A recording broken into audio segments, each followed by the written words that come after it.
So let's go to let's go to page 438. This is lesson 3 of module 4. The title is Transcending Borders. The basic text is Les Miserables, and they will be using, or according to this, it will be the musical of Hugh Jackman. Yeah? Okay, 438, lesson 3, module 4. Transcending Borders. So if you would look at the introduction, it's about diversity, uniqueness, and making connections even though we are diverse and even though we are unique.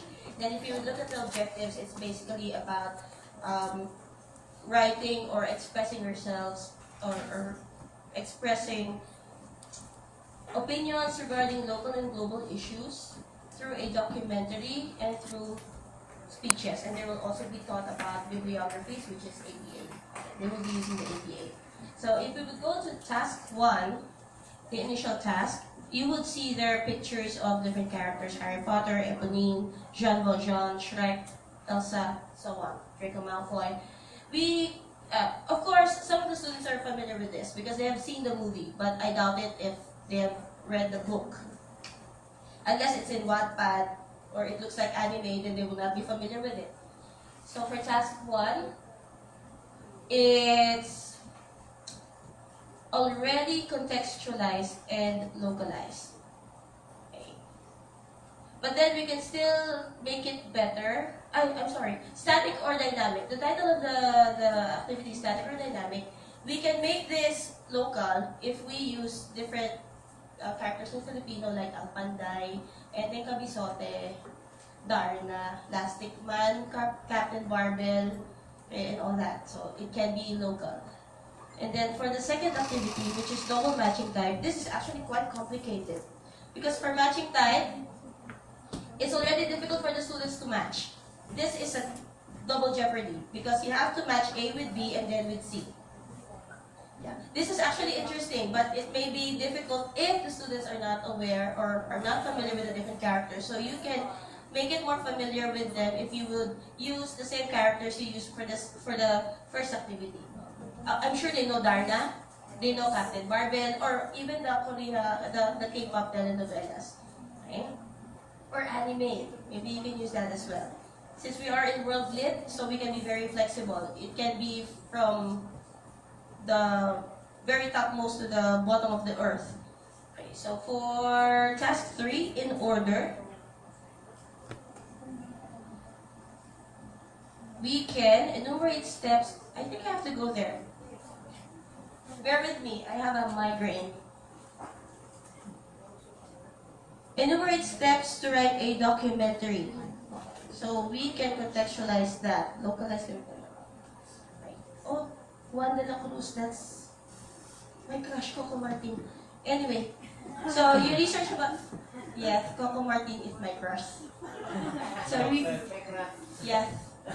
So for task number 3, in order, they have to make a documentary. We can make this localized. If we would, since this is about global and local issues, maybe they can make a documentary about their YesO project. You're familiar with YesO, right? We're all from the public school, so we're familiar with YesO and with the waste segregation, which never really happens. We are familiar with austerity, which never really happens. Okay, and the security in our schools, right? So we can make documentaries about that. Okay. For KWL, task 4, no. This is now Les Miserables by Victor Hugo. But then the text here is only chapter 7. Okay. So if they're not familiar with that, you can, if they really don't like the musical, you can look for the classic Victor Hugo Les Miserables. The cartoon version, it's available on YouTube because I used that before. So it's available on YouTube. Just download it, or you just tell the kids, you go to YouTube, you search for it, and they would find it. Okay? Because even though they do not have the facility at home, they would pay, or they would use the Wi-Fi in school. Okay? They would hack it. Okay? Because that's what they really do. So for the services, we have localized this by using issues within the school. Like one of the issues in school, which is very prevalent, is waste segregation. We have YesO. We are supposed to segregate the waste, but do we do that? Yes. Oh, good for your school that you really do that. But for some, we fail to do that. So that's one of the issues. You have the same problem. So you can work on that. Okay. Another issue aside from waste segregation, making it local, would be bullying. Okay. And not just bullying between students, bullying between the teacher and the student and the teacher. And the teacher Or and the bullying teacher. between teachers. Or among teachers. Teachers bully each other all the time. Yeah. Also, that's an issue, right? Okay. There you go. So,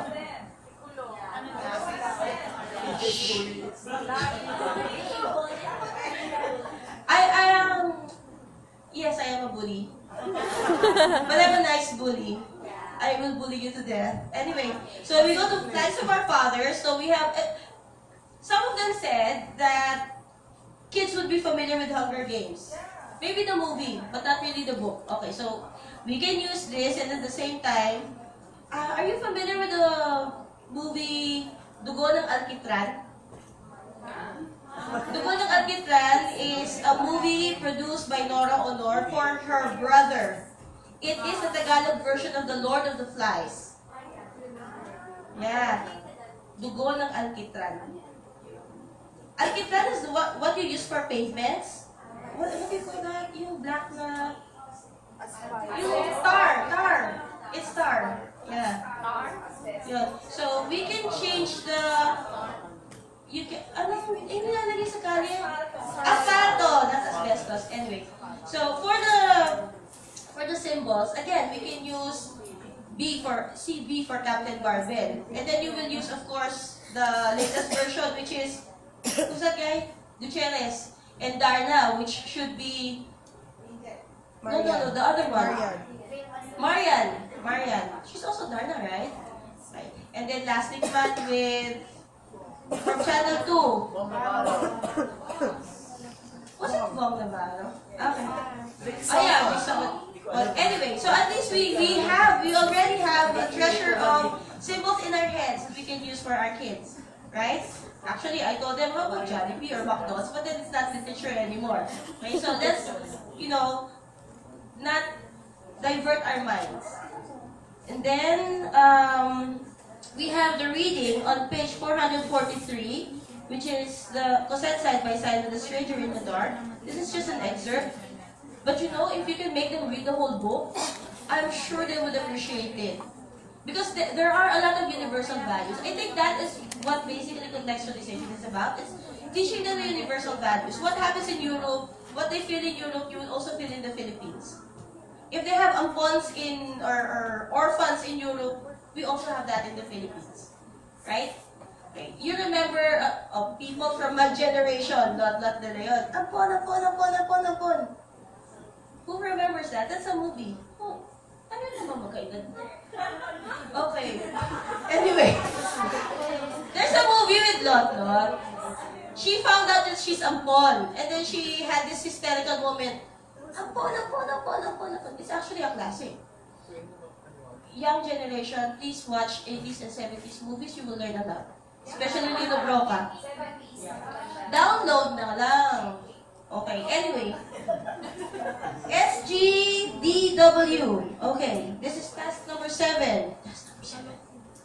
Where are you? 446.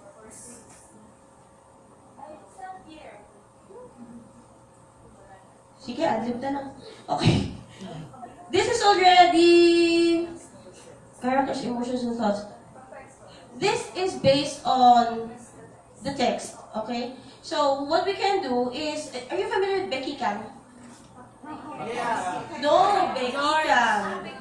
Becky Kang is like the 2000, is that the modern version of Ang Nanay Kong Tatay. You remember Ang Nanay Kong Tatay with Dottie and Niño Muna? Okay, that is also a classic. With Philip Salvador, it's a Lino Broca film. And it was remade with Becky Kang. It's Becky Kang, okay?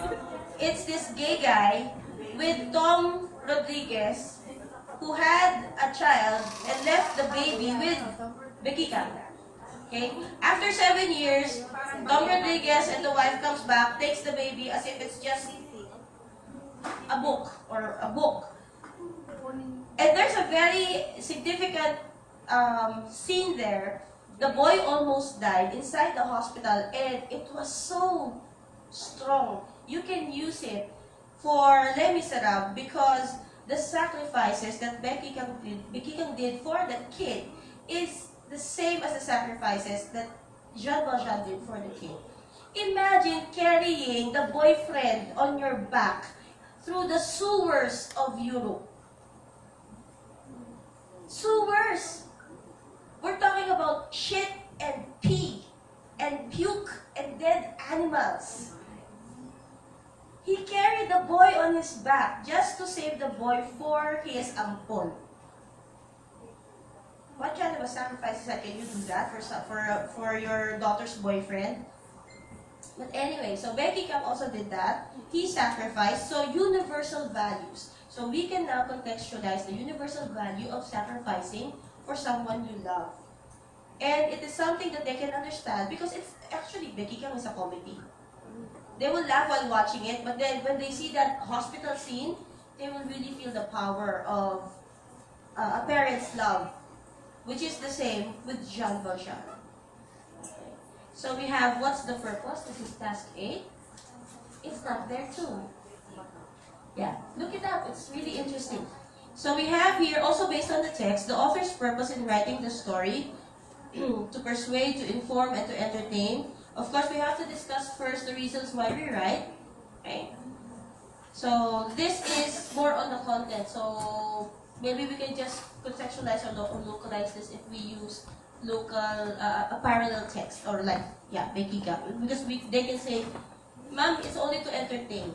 Becky Kang is only to entertain. But some students would say, Ma'am, maybe it's to persuade kids to appreciate their parents more.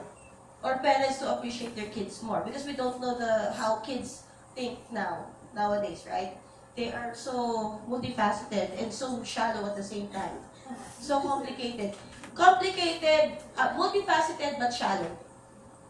So you really have to be ready for them. And then for the musical feasts, you can use the musical version with Hugh Jackman. And we can contextual or localize this if we use Katie. Katie is, what's the name of the artist? Isay Alvarez. Huh? Isay Alvarez, but who's Katie? Celeste. No, the real Katie. The full name of Katie. Not Katy Perry. Ha? Katie De la Cruz? Atang de la Cruz. Hindi, dali mo. You already researched it, diba? Katie de la Cruz.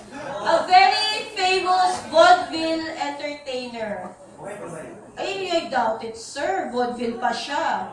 Okay, so Katie de la Cruz, of course you would say, wala naman ako si Katie de la Cruz.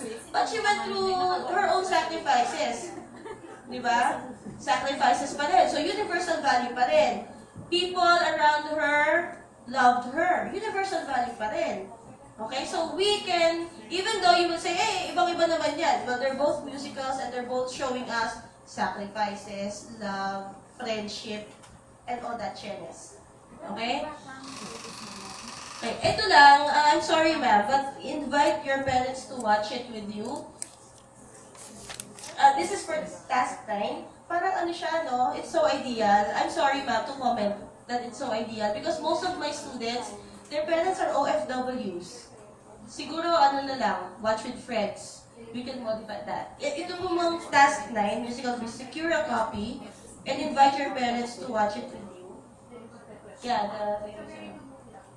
yes ma'am, pwedeng you watch it with your parents.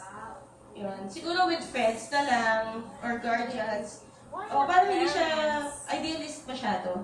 But then we can modify. Galing tayo eh, we can modify. Okay, task 10. What would you do? It's already localized. Okay? Pero ito, you can make it more contextualized. Like, if you were a delinquent student, would you change your ways for the better? O yan, ano na siya. If you were near the place where Javert committed suicide, what would you tell him to stop him from taking his own life? This one, believe it or not, are high school students. Some of them have already attempted. And some of them know that their friends have attempted. So you can actually, if they don't want to discuss it in front of the class, you can ask them to write. And then you'll be surprised, ay grabe, ganito na pala yung experience ng batang to. You'll be surprised, some of them, well, hindi naman sa school namin but I've heard stories from some of my teacher friends. Nagugulat sila, reflection, na-rape na yung bata. Incestual rape na pala yung nangyayari dun sa bata. So, if we do this activity, well, it can be part of profiling. At the same time, we can indirectly help the child by referring him or her to the proper office. Okay? Oh, yeah, pwede sa DSWD. Kasi nakakagulat, Diyos ko, nire-rape na pala siya ng tito niya. Paulit-ulit na pala. At lumabas lang because she wrote a very short reflection in her journal. Diba? So, I think this activity is very useful. And then, yeah, sure. For the pros and cons, this is actually the last task. Pros and cons.